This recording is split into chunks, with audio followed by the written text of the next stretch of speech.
लोकतंत्र के अंदर भी राजशाही अंदाज से अपने काम को कर रहे हैं, जो दुर्भाग्यपूर्ण है। जर्जर कानून व्यवस्था और दहशतगर्दी के कारण राजस्थान और राजस्थानी इस सरकार को उखाड़ फेंकने के लिए कट्टर संकल्पबद्ध है। सांप्रदायिक तनाव राजस्थान में बढ़ता चला गया, एक के बाद एक घटनाएं होती चली गई। मैं समझता हूँ इंटेलिजेंस फेल्योर है। राजस्थान का माहौल अब दहशतगर्दी पूर्ण हो गया है।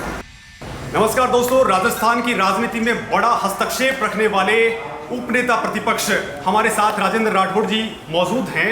राठौड़ साहब, प्रेजेंट में राजस्थान की राजनीति में भूचाल आया हुआ है और पूरे हिंदू कम्युनिटी के अंदर ये भूचाल आया हुआ है, उसको आप कैसे देखते हैं? अगर राजस्थान में इस वक्त बीजेपी की सरकार होती तो इस मामले को आप कैसे हैंडल करते?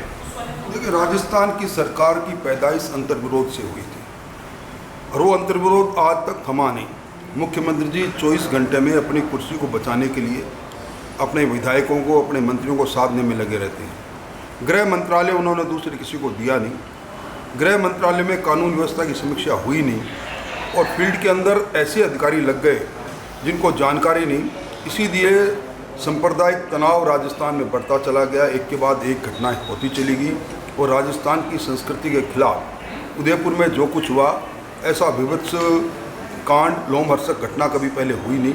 और आज इसी कांड से किसी हिंदू मुस्लिम की बात नहीं, इस कानून व्यवस्था को और जर्जर कानून व्यवस्था और दहशतगर्दी के कारण राजस्थान और राजस्थानी इस सरकार को उखाड़ फेंकने के लिए कट्टर संकल्पबद्ध है।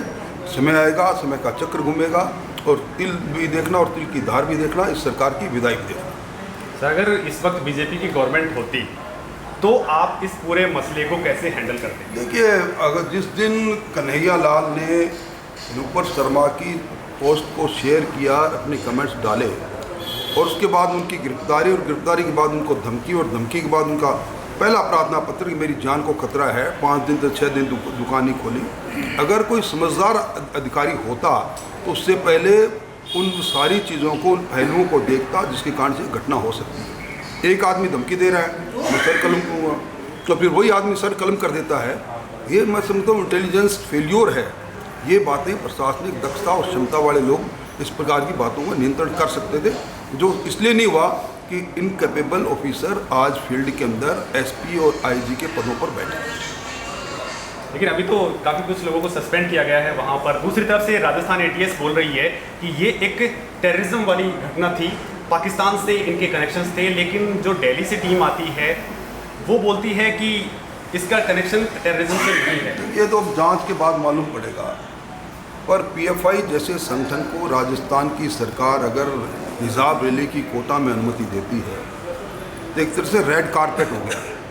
इससे पहले भी सेंट्रल इंटेलिजेंस ने ये कहा था कि राजस्थान में सिमी की गतिविधियाँ बढ़ रही हैं और निश्चित तौर पर जिस प्रकार की घटना उदयपुर में हुई, हमारे राजस्थान में जितने भी हमारे अल्पसंख्यक भाई है, हमारा बड़ा ही सदाचार और एक तरह से गंगा यमुना संस्कृति रही है। यहाँ के लोग इस प्रकार की बात नहीं कर सकते।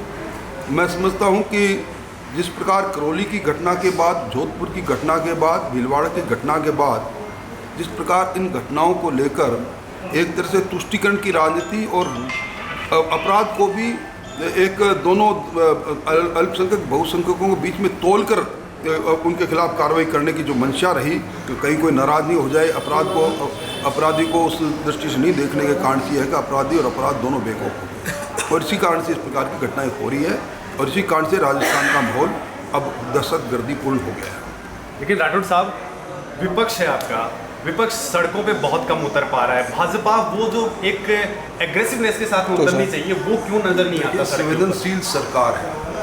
सरकार के विरुद्ध में हमने जन आक्रोश रैलियाँ की, सरकार के विरुद्ध के अंदर हमारा धरना प्रदर्शन रहा, पर सरकार का असर नहीं है क्योंकि इस सरकार के मुखिया के मन में एक बात आ गई कि मेरी विदाई तय है। इसलिए वो एक तरह से लोकतंत्र के अंदर भी राजशाही अंदाज से अपने काम को कर रहे हैं, जो दुर्भाग्यपूर्ण है। भारतीय जनता पार्टी प्रतिपक्ष में है, हम सदन से लेकर सड़क तक बेखूबी से मुद्दे भी उठाते हैं, उसके लिए लड़ाई भी लड़ते हैं। लेकिन सर, अभी अगर देखते हैं राजस्थान के अंदर तो भाजपा अलग अलग खेमों में से बटी हुई नजर आती है।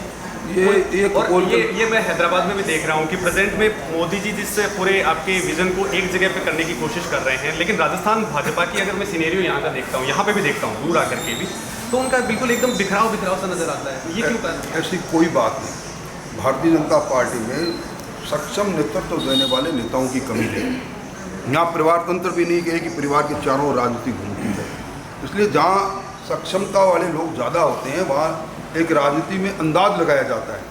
भारतीय जनता पार्टी पूरी संगठन नीति पार्टी है, हम कैडर के साथ जुड़े हुए हैं, इसलिए कहीं ना मतभेद है ना मनभेद है। ये कपोल कल्पित बातें हैं, चाय के प्याले में तूफान खड़ा करने की कुछ लोगों की आदत रहती है, इसी अंदाज में ये सब काम हो रहा है। सर दूसरी बात ये आ जाती है, जो मीडिया के अंदर भी न्यूज़ रहती हैं वो कहती हैं कि प्रेजेंट में राजस्थान में कांग्रेस की अगर बात करें तो वहाँ 2 मुख्यमंत्री नज़र आते हैं, लेकिन बीजेपी के अंदर तो 5 नज़र आते हैं। इसमें बुराई किस बात की? और उसमें सर उसमें आपका भी नाम सबसे आगे रहता है कि एक ग्रुप आपका भी बना हुआ है। ना मैं अपने आप को कभी मैंने ना मुख्यमंत्री की दौड़ में शामिल किया, ना मेरे मन में कभी इस प्रकार की बात जगी। और अगर 5-5, 7-7 नाम आते हैं तो हमारे नेतृत्व में कैपेबिलिटी है, इसमें तकलीफ किस बात की है? अच्छी है, सक्षम लोगों में, उत्तम लोगों में अति उत्तम व्यक्ति आगे आए, और ही अच्छी बात। अच्छा, महाराष्ट्र के बाद में हम कुछ ये अभी पूरा एक स्पेकुलेशंस चल रही हैं कि महाराष्ट्र के बाद में राजस्थान, तो क्या ऐसा कुछ नज़र आ रहा है? अपने बोझ से अपने आप सरकार टूट जाए इसका तो हमारी जिम्मेवारी नहीं। पिछली बार भी राजस्थान में कोप भवन के अंदर इन्हीं के PCC के चीफ उप मुख्यमंत्री गए थे। भाजपा का कोई लेना देना नहीं, टुकड़ों में उठी हुई कांग्रेस है, कब क्या हो जाए कोई पता नहीं। राजनीति संभावनाओं का खेल है, संभावना कुछ भी हो सकती है, पर भारतीय जनता पार्टी इन संभावनाओं के खेल में एक तटस्थ होकर देख रही क्या हो रहा है। तो सर प्रेजेंट 2 चीज़ें, सवाल ये भी है कि एक तो आप तेलंगाना के अंदर भी आपने अभी जनसंपर्क किया है और यहाँ पे आप सरकार लाने की कोशिशों में लगे हुए, प्रवासी राजस्थानियों को भी आपने अपने साथ में मिलाया है, बहुत समर्थन आपको मिला है, तो सर यहाँ पे क्या कुछ देखने को मिला? देखिए, यहाँ TRS की गवर्नमेंट भावनाओं के ने पैदा किया इस गवर्नमेंट को। इन्होंने जो कुछ वादा किया उन वादों पर ये सरकार खरी नहीं उतरी। बाप बेटी दामाद और बेटे की सरकार है, और सरकार में जिस प्रकार के आक्षेप लग रहे हैं भ्रष्टाचार के, किसी से छुपे हुए नहीं। वो वादा इन्होंने किया था दलित मुख्यमंत्री बनाने का, 3 एकड़ ज़मीन देने का, हर घर को नौकरी देने का, ये सारी बातें, डबल बेडरूम के मकान देने का, सारी बातें आप कपोल कल्पित साबित हुई। लोग एक बदलाव की ओर आगे बढ़ रहे हैं, और समय की रफ्तार बताएगा कि तेलंगाना में इस TRS की सरकार की विदाई। ठीक सर, राजस्थान में तैयारी क्या कुछ है बीजेपी की नई सरकार बनाने को लेकर के? समय आएगा तो भारतीय जनता पार्टी, मैंने पहले भी आपका हम एक सिद्धांत है, एक मिशन के साथ जुड़े हुए लोग हैं, हमारी तैयारी चरवते चलती रहेगी। बहुत बहुत धन्यवाद।